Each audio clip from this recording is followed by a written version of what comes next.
Today we're going to take a look here at the Reredos, which we look at so many times and we don't know who all the saints are or the background. The first one we might look at is right here, St. Nicholas. He's called St. Nicholas of Bari and St. Nicholas of Myra.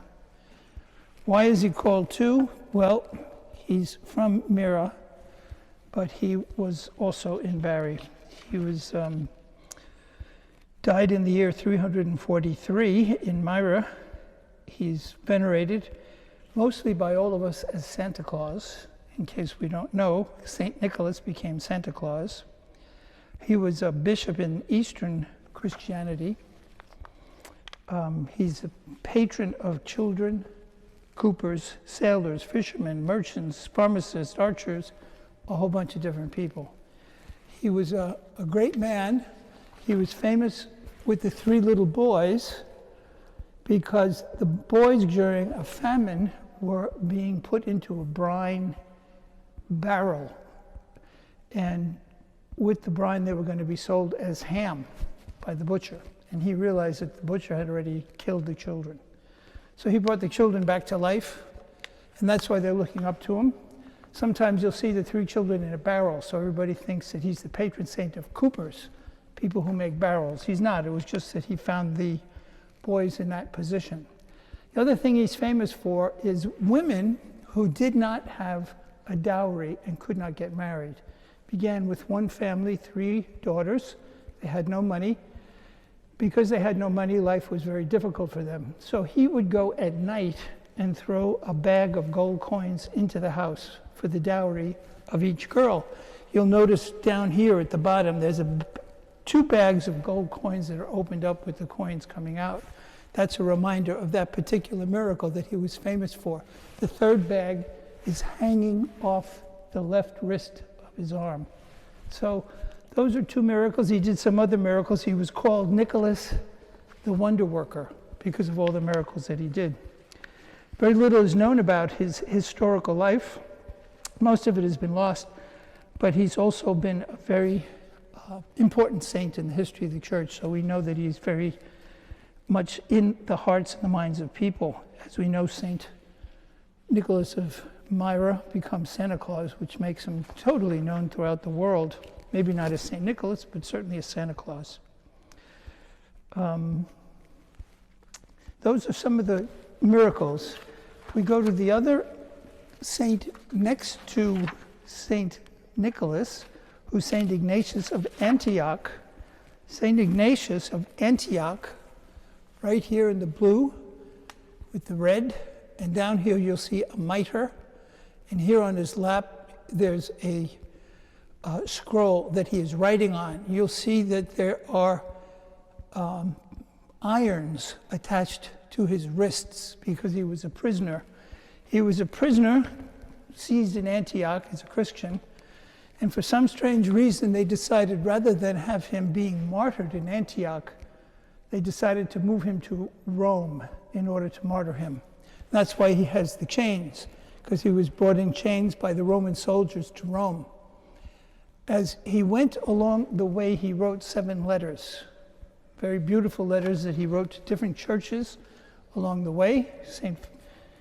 Churches that he wrote to was a letter to the Ephesians, another one to the Magnesians, the Trallians, the Romans, the Philadelphians, the Smyrnians, and a letter to Polycarp. Polycarp was a famous doctor of the church, as was Ignatius. Ignatius was considered one of the first theologians. He wrote the letter to Polycarp. The 2 of them were very close friends studying under St. John the Apostle. So they learned the faith from St. John, both of them, and then both of them became bishops in the early church. Again, a whole lot about his life is not known because of the early times, and there's a lot of troubles going on. He died in the year, and it's a little bit uncertain, but he died probably in the year 108, but it might have been later than that because it was the early part of the church. In one of the persecutions, his major shrine where people go to him is called the Basilica of San Clemente in Rome, Italy. If you ever get to Rome, Italy, it's a beautiful basilica. It has tons of history, and that's where Ignatius's relics are maintained. He was a wonderful man in very personal ways. His nickname was Theophorus, Ignatius Theophorus, which means God-bearer. As I say, his life is not entirely known, but his trip to Rome took him a long time, and it was a way that he had a chance to greet people and told the people as he went along not to help him escape from his punishment in Rome. He wanted to die as a martyr. He thought some of the Christians would try and save him. He didn't want to do that. He really wanted to give his life for the church, really. The other person here that we can look at is St. Christopher, up here with the child Jesus on his back. Christopher is another saint that's very unusual. A lot of people don't even know any details about his life, but he is extremely popular in the history of the church. Everybody has a St. Christopher medal in their car. We might have different kinds of medals that we have in our rosaries and different things. He was in the Latin church, but he's also venerated in the Eastern church. He was considered a Canaanite. He was not Jewish, but he was a Canaanite. The Canaanites were the people in Palestine before the Jews arrived. And the emperor, Decius, who reigned in 249 to 251, carried out a persecution, and at that time was when Christopher was put to death. The difficulty about putting him to death is he was about 7.5 feet tall. He was a huge man. And he spent many of his years taking care of bringing people from one side of the river to the other on his back. That was, I guess, part of his penance, part of his life. One time, this child gets on his back and he's crossing the river. And as he goes along, the child gets heavier and heavier and heavier. And by the time he gets to the other side, he's pretty exhausted at carrying the child. Well, it was the child Jesus, and Jesus was taking on our sins. And in that process was becoming more and more of a burden for Christopher to carry across the river. The legends about St. Christopher first appeared in Greece in the 6th century, and later in France, and became more popular throughout Europe. As I said, he was a tall man. He was very strong, and some people are not quite sure where he lived during his time. The Roman martyrology says that he died as a martyr, and his relics are kept in Croatia, at least a number of them. But as I said, most of us have had St. Christopher medals in our cars or something like that. In the back, that's hardly noticeable at first, is St. Sebastian. He's tied up to a tree with arrows coming out of his body. St. Sebastian was a captain in the Praetorian Guard.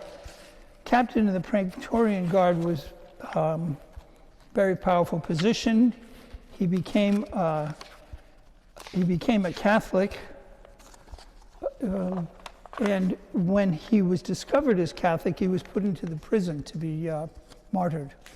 While he was in the prison, he started going around and helping a lot of people, helping a lot of people to convert. He converted people in the prison with him. He converted the people who jailed him. He died in 288. He was 32 years of age, 288.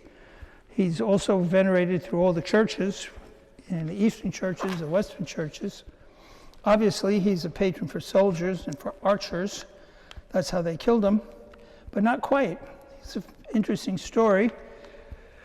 After they took him out to martyr him and they shot arrows through him everywhere, you look at it closely, you can see arrows coming out of his body. Then Saint Irene came and found him there, wounded, put him back together, took him home, and helped him heal. He spent a long time healing. The Passion of St. Sebastian was first written by St. Ambrose, who we'll see on the other side, And in this 5th century account, he died, as I said, in 233. In the 400s, when Ambrose talks about the story, Irene saves him, and then once he's saved, he goes back to the royal palace, finds Diocletian. Diocletian is the same emperor that killed Saint Agnes and a few other people here, and he reprimands the emperor for having him killed because he was a Christian. As a result of that, the emperor was really ticked off and had him taken out, and I think his head eventually was cut off.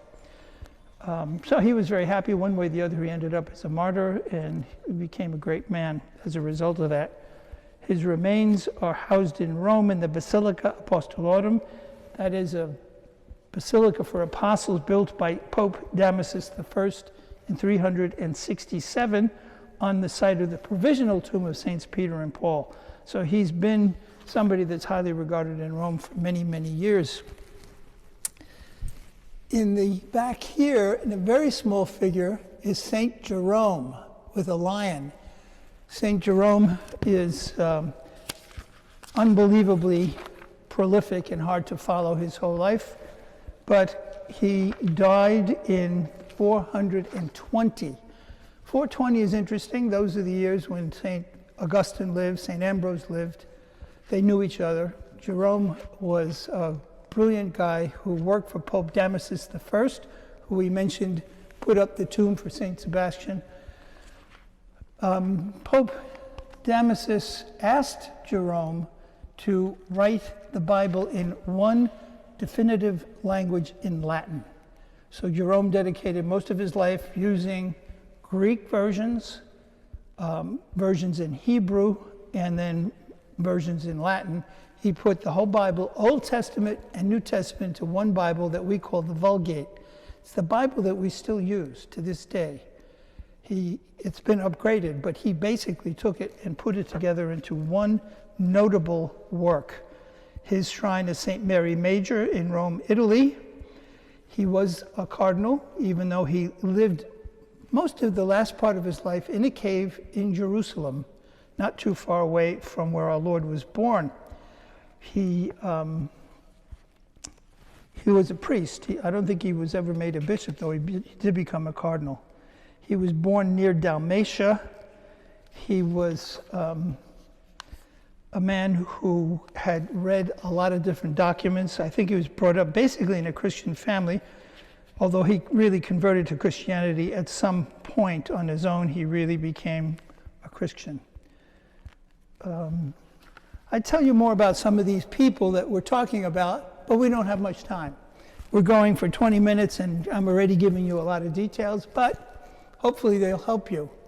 Now we go to the center, and up at the top, as you can see very clearly, is Saint Agnes. I'm always asked by certain people why Saint Agnes has such a short skirt.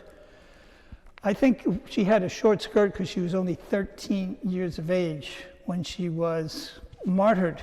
Saint Agnes died in the Diocletian persecution, which is when Saint Sebastian was also killed and some others. And she was a very wealthy young woman in Rome, very beautiful, stunning. There were a number of men. In those years, you could get married at 12 years of age. She was 13. She had a number of men who wanted to marry her. She kept turning them down. Then they realized she was a Christian. Because of that, they turned her in as a Christian. She was judged by Sempronius, who was the prefect, and condemned to death. But first they took her and dragged her through the streets to a brothel. And as they dragged her through the streets, her hair grew to protect her. Once she got in the brothel, there were several men that tried to approach her, and they were struck blind. The last man who approached her was the son of Sempronius, the prefect, and when he approached her, he was struck dead. He's dead. She goes over and prays over his dead body and brings him back to life. Sempronius backs off from the case since he saved the son, and another man took over. The other man decided to get rid of her by burning her at the stake. So they built a fire around her, and either the flames didn't touch her or they couldn't get the fire started, but they couldn't kill her, burning her at the stake. So then finally they cut her head off. That was in 304. She was probably about 13 years of age and was obviously very impressive. She was born in 291, and a lot of people knew about the particular case because of her fame. Agnes is one of the most popular saints that went down through Europe for a number of centuries. You look at the number of churches named Saint Agnes, number of schools, even in the United States, but all around the world, she was very popular. In the same, we have Saint Gregory the Great. He's a man dressed as a pope in full regalia. Saint Gregory is probably the man who was the oldest time that he died. He died in 604, 300 years after Agnes. He's the oldest saint probably in all of these. These people all died at very early times of the church. He died in 604. He was famous. He's the one that brought us the Gregorian chant that we still pray. He brought us a whole organization of the church in terms of understanding the rules of the church. He was a pope during a big mess in Europe when there were a lot of things that were causing upheaval. He was for a while in a monastery where he loved being a monk in the monastery, but then he was elected as pope and he had to leave, which he didn't want to do, but he did. And he became a pastor, a pope. I say this because, sometimes we just don't know what God wants of us. And here's a man who God calls into the middle of everything, and he wanted to hide out, stay away from things. As you can see above is Our Lady. I won't go into any details about her. Next to the Pope is St. Lucy. Lucy is looking down at this little cherub who's reaching over to these flowers. And in the middle of each flower are the eyes of St. Lucy. St. Lucy, to be punished, was struck blind. They gouged out her eyes. She, see if I can find more here for you. She died in 304. So she died in the same year as Saint Agnes, but she died in Syracuse, in Sicily. She's very popular in Sicily.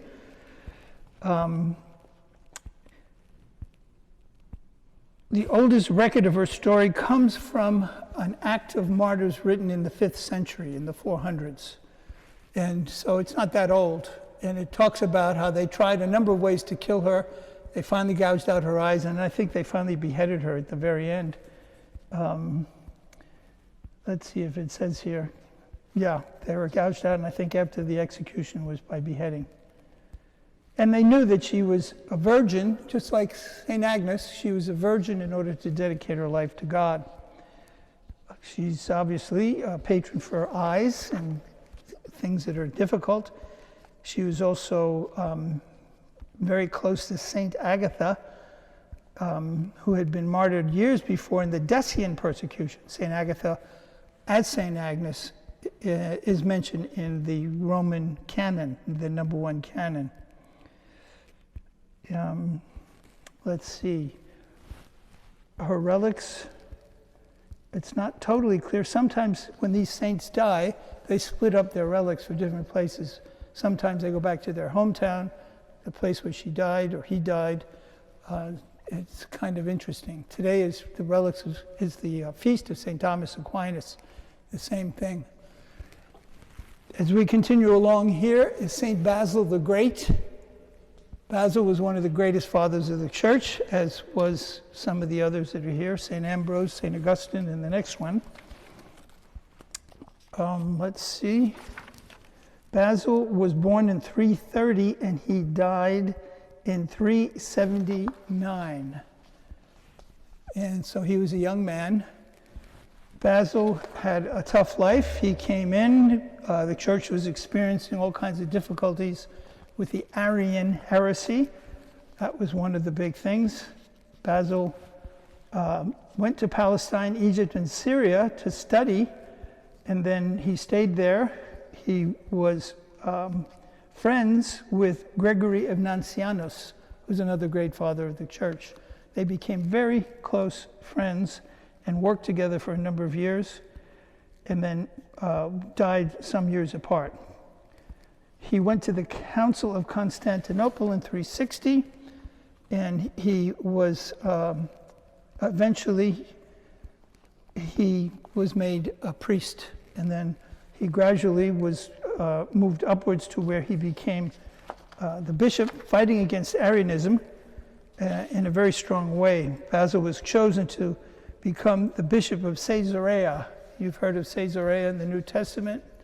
It's a town just north in Palestine, named after Julius Caesar. Behind him are two people,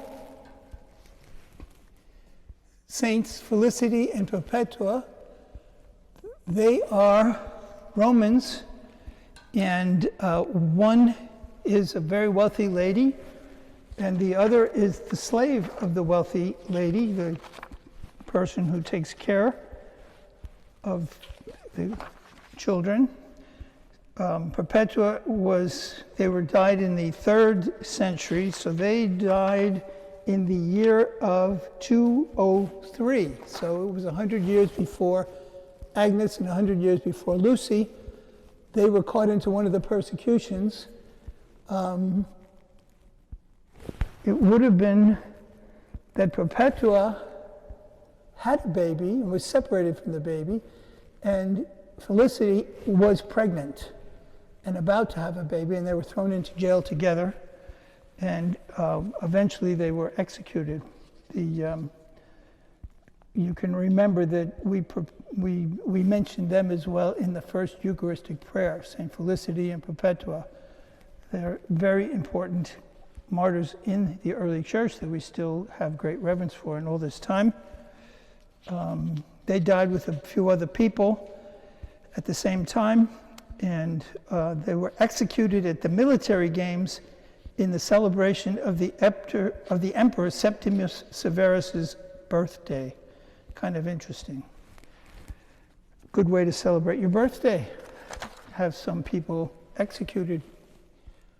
So those are the people in the center. Then we can go. I don't know how well we're doing. We're probably a little behind.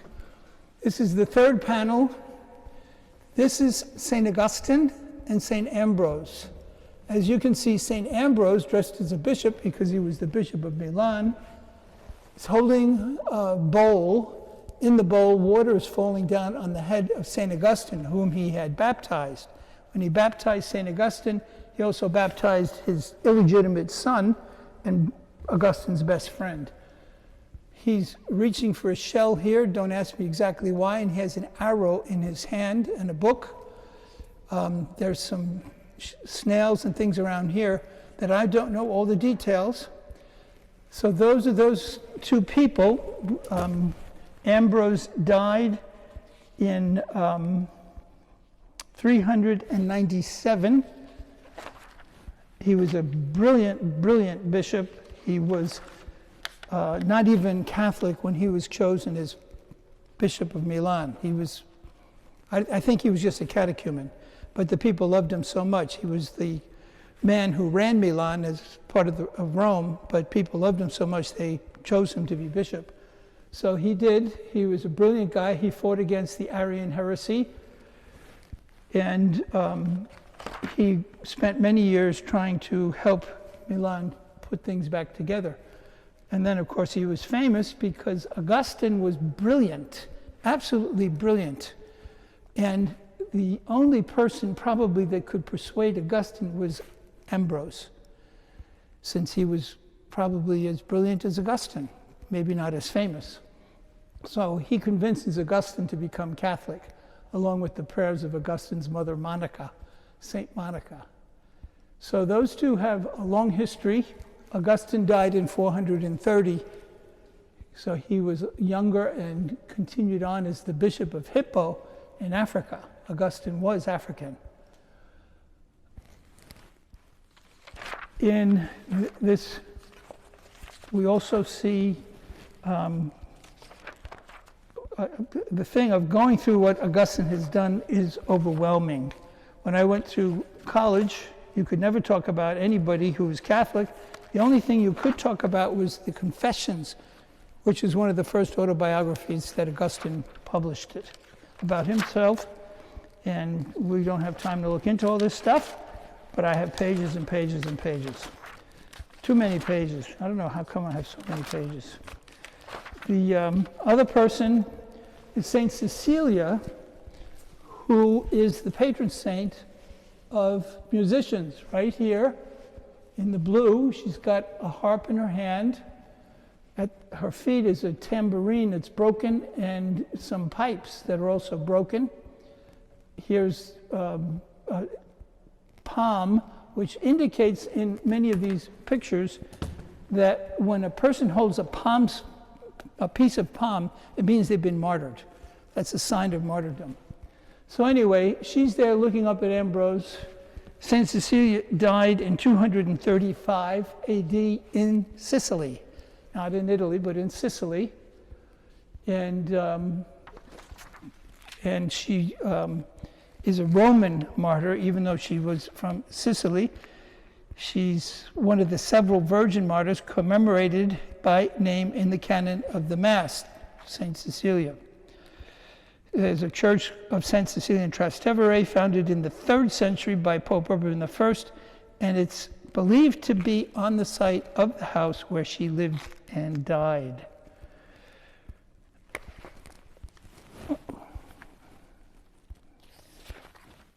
In between these two is a small, at a distance, Saint Athanasius of Alexandria.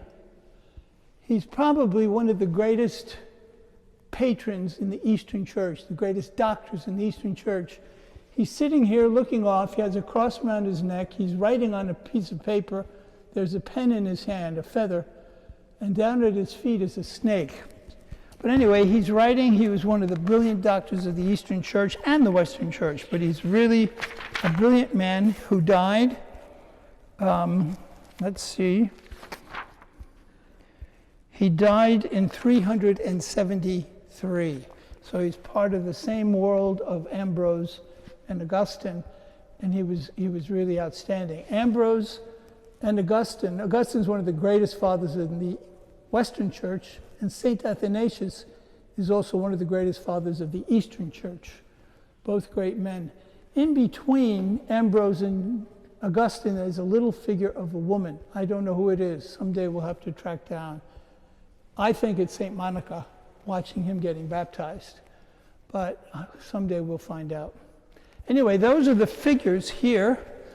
Sorry to take so long, but these are the figures. You can watch it stage by stage of the reredos. And as you can see, most of them were early martyrs and people who really, truly lived the Catholic faith at the cost of their lives. And maybe that's why they were all brought together when they decided to paint this reredos, which was painted in 1997-96 by an artist here in New York. And his name is Delano. He signs all three with his name, and he's still alive, so we have to have him come and see it. So I hope you enjoy it. Pray to all these saints. I'm sure they'll help you in many, many different ways. God bless, and thank you for coming to St. Agnes.